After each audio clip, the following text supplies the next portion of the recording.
Bonjour à toutes et à tous, bienvenue dans ma seconde base autonome durable. Je suis Stéphane Vivaliste, et pour celles et ceux qui sont nouveaux sur cette chaîne d'autonomie et de survie, n'oubliez pas de vous abonner, ça ne prend qu'une demi-seconde, ça aide beaucoup, et n'oubliez pas de laisser un pouce bleu, et d'avance je vous en remercie. Et aujourd'hui, nous allons parler d'un sujet très important, et c'est de la crise alimentaire en cours. Et malheureusement de la famine qui s'installe en France. Alors la France était traditionnellement exportatrice de produits alimentaires et c'était un peu ce qui faisait un peu notre célébrité.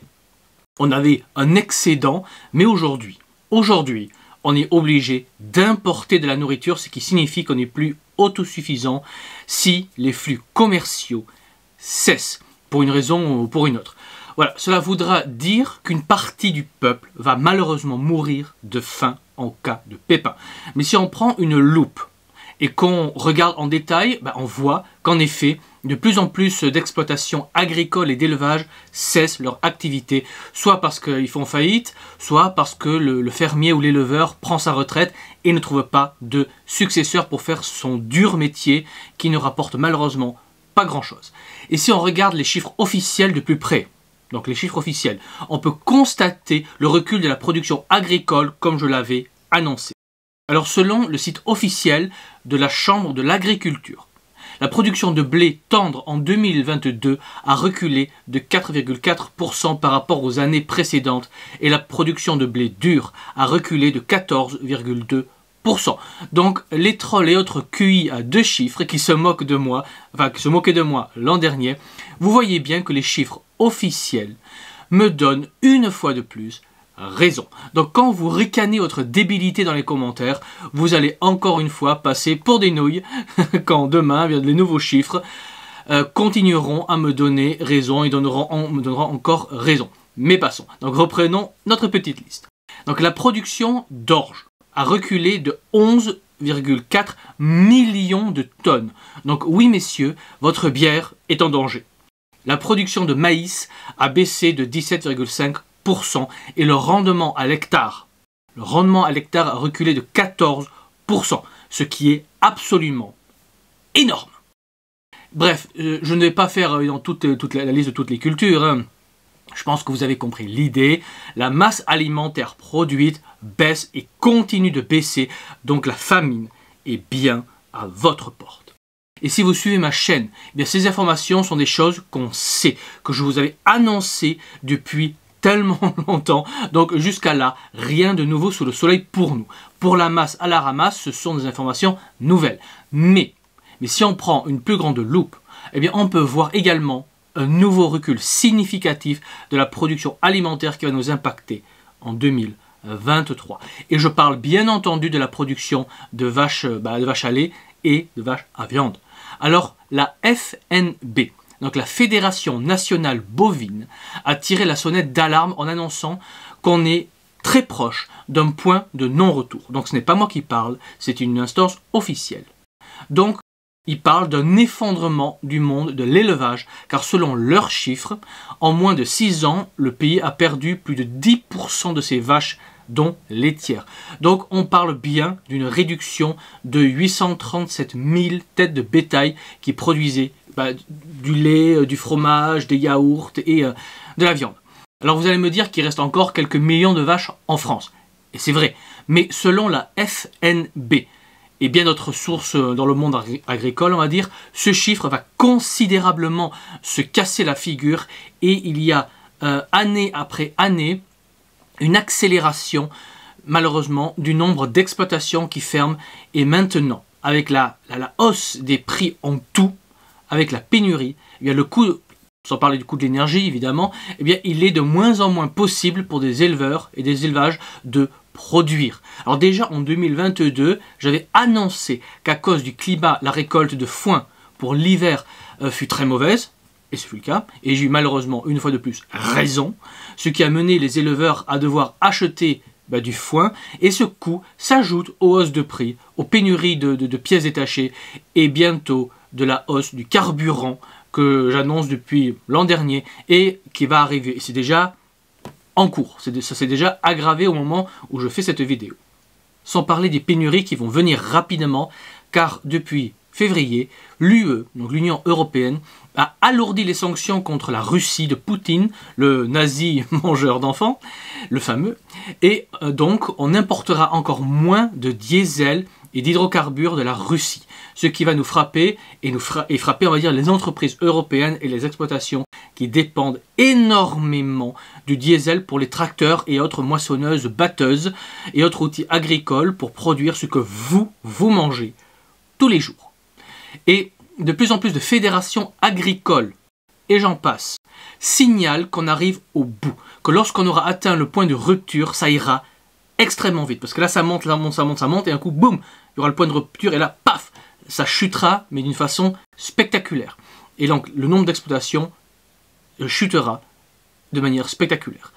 Alors aujourd'hui, ils sont tenus à bout de bras courageusement par nos héroïques agriculteurs, et je ne suis pas sarcastique, nos éleveurs et agriculteurs sont vraiment héroïques, mais à un moment donné, ça va rompre d'un coup, et ce sera un immense déchaînement de faillites et de fermetures d'exploitation, et ça ira très vite, et ce sera massif. Donc perdre 10% du cheptel national bovin en moins de 6 ans est un signe clair et très grave, car au début, bon, ça va aller lentement, ce processus de destruction va lentement.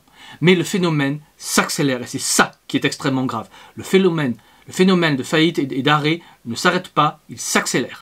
Et au moment où nous parlons, ça accélère toujours jusqu'à atteindre le point de rupture tragique qu'on va bientôt atteindre. Donc non, notre monde ne va pas bien, le collapse est en cours, tout s'effondre autour de nous, et c'est de plus en plus visible.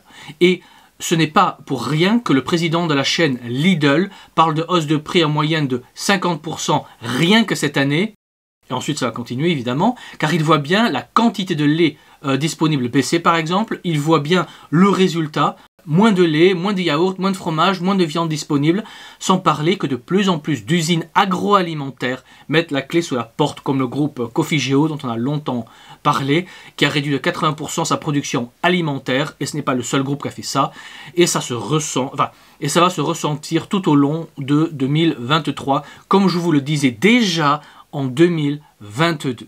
Donc si vous suivez ma chaîne, vous êtes déjà au courant que ça allait se produire. Alors concrètement, à quoi s'attendre ? Eh bien au final, ça va finir par le collapse. Mais en attendant, les industriels agroalimentaires vont devoir couper le lait avec des farines d'insectes, par exemple, afin de réduire la masse de lait pour produire le même produit. Mais ils mettent déjà d'autres produits dans les fromages, yaourts et autres. Ils mettent par exemple des purées de pois, ils mettent beaucoup plus de sucre. Ils réduisent, et j'en passe, pour tout simplement réduire la masse de matières premières coûteuses afin de continuer à vous vendre des fromages et autres. Mais là où vous aviez avant 95% de lait dans un fromage, eh bien vous aurez demain que 30% de lait, etc. Donc les riches, eux, auront des produits de qualité et extrêmement chers, et vous, les gueux, nous, les gueux, parce que je peux me mettre dedans, nous autres, les cutéreux, les bouseux, eh bien nous aurons que des insectes à manger. On aura du pain à la farine d'insectes, on aura des fromages à la purée de pois et diverses graisses animales ou végétales, car soyons écolos et végétariens, et évidemment, les prix vont continuer de monter en flèche, tout en voyant la qualité des produits baisser, ainsi que le poids des conserves va baisser pour le même prix, voire plus. Donc vous comprenez bien que ce système ne peut pas tenir sur la durée, car si on est de plus en plus nombreux sur Terre et qu'on produit de moins en moins de produits alimentaires, eh bien forcément, mathématiquement, ça ne peut que mal finir. Même si on coupe les produits sains par de la merde afin de masquer le plus longtemps possible le désastre. Et en parlant de merde, dites-vous que Bill Gates a fait breveter un processus pour transformer de la merde humaine en viande. Oui, je ne plaisante pas, il a un brevet où il est capable industriellement de transformer des excréments humains, donc de la merde humaine, en viande qu'on pourra vous vendre tranquillement. Et cette viande à base de merde humaine va finir dans vos assiettes sans que vous le sachiez, sauf évidemment si vous m'avez écouté et que vous avez travaillé à votre autonomie. Donc si vous m'avez écouté, mais vous travaillez déjà à votre autonomie en tout et produisez en partie au moins ce que vous consommez. Et si vous m'écoutez, vous avez rejoint évidemment le réseau du Royaume, où plusieurs membres et sympathisants produisent des produits sains qui seront vendus en priorité au final au sein du réseau. On favorisera les copains évidemment. Donc rejoindre un réseau local est le seul moyen pour pouvoir encore mettre la main sur des produits frais et de qualité. Donc je ne peux que vous encourager à vous sortir les doigts et de rejoindre un réseau et surtout rejoignez le Royaume pour commencer à travailler à la grande reconstruction qu'on mènera. La grande reconstruction qu'on mènera après le collapse afin dans un premier temps de réduire la pénibilité du travail post-collapse puis de rebâtir une société stable et sécurisée pour que nous et nos enfants puissions vivre et prospérer en paix. Voilà, donc rejoignez-nous, n'oubliez pas le pouce en l'air, c'est gratuit et ça fait plaisir. Et je vous rappelle que si vous avez une maison dans le pays de la Loire, la Sarthe, la Mayenne, la Loire-et-Cher, l'Ille-et-Vilaine, l'Indre-et-Loire, la Vendée, la Normandie, la Bretagne, etc., nous rejoindre est gratuit. Et si vous rejoignez nos équipes de travail, vous pouvez me contacter, enfin, il faut avoir une maison et rejoindre les équipes de travail. Et vous pouvez me contacter via le mail qui est sous la vidéo dans le descriptif. Et pour tous les autres, nous rejoindre se fait via ma page Patreon Stéphane Vivaliste et le lien est également sous la vidéo. Et sur ces belles paroles, il ne me reste plus qu'à vous dire, comme toujours, n'oubliez pas qu'un homme averti en vaut 2, mais qu'un homme préparé en vaut 4. Donc préparez-vous, anticipez, et je vous dis à la prochaine fois. Allez, ciao!